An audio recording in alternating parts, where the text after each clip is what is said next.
ఎర్రపుక్క అవట్లేదు కదరా. Hi friends, this is Ragadi from Bekar Muchatlu. Today we're going to talk about TFI Kattubanisa. And we have number 1 Kattubanisa here, Vikas. And number 2 Kattubanisa here, Erpu. So మనలాంటి కట్టుబానిసల్ని బానిసల నుంచి separate చేసేది ఏంటి? మన range వేరు, మనం ఆ బానిసలతో కంపేర్ చేయకూడదు. We are step above them, multiple steps. So మనం ఏ విధంగా వాళ్ళకంటే ఎర్రపుక్లం, ఈ విషయం మీద మనం ఇవాళ డీటెయిల్గా డిస్కస్ చేద్దాం. Okay, stay tune with me.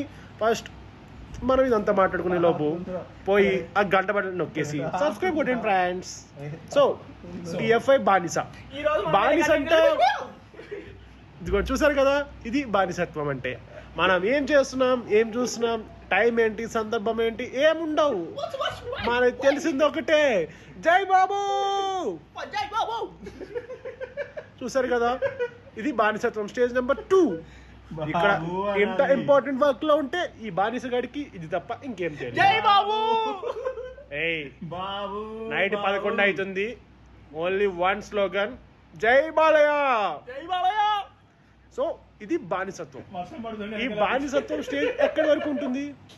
మనం రిలీజ్లకు వెళ్తాం, ఫస్ట్ రోజు రిలీజ్ అయినప్పుడు వెళ్తాం, 500 పెట్టి టికెట్లు కొంటాం, సినిమా ఎర్రపుక్కులో ఉన్న బాగుందని స్నాప్లు పెడతాం.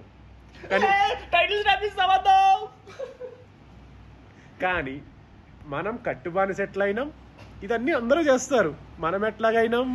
సినిమా స్టార్ట్ అయ్యి ఫ్లాష్ పెట్టుకొని వచ్చేవాడు ఈడు చెప్తున్నాడు కట్టుబానిస గురించి. ఏం లేదు ఫ్రెండ్స్, మొన్నే లాస్ట్ మంత్ లో కలేజా పోయినామా రిలీజ్ కి, మళ్ళీ ఇప్పుడు ఆగస్ట్ లో అవుతుంది చూడండి, ఎర్రపుగల మళ్ళీ పోతాం, సుదర్శన్ కి పోతాం, 1000 రూపాయలు పెట్టి బ్లాక్ లో కొంటాం. ఇది మనం కట్టుబానిసని చెప్పడానికి వన్ ఆఫ్ ది ప్రూఫ్స్. మీరందరూ మీరంతా సలా 2 సార్లు చూసుంటారు, 2 సార్లు, 3 సార్లు, 4 సార్లు.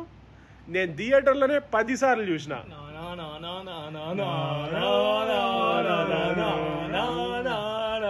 అందులో రిలీజ్ అయిన 3 సార్లు వెళ్ళా నేను. అది తెలుగులో అవైలబుల్ లేకపోతే ముంబైలోనే హిందీలో చూసా. నాకు హిందీ అర్థం కాదు, క్యాలిక్యులేటర్ పెట్టి లెక్కేసినా కూడా కనబడదు. అది ఈ విధంగా మనం బానిసల నుంచి కట్టుబానిసల్ని వేరు చేసి చూడొచ్చు. సో నెక్స్ట్ టైం ఎవరైనా మిమ్మల్ని TFI బానిస అంటే మీరు దాన్ని తీసుకోకండి, కట్టు బానిస అని గౌరవంగా చెప్పుకోండి.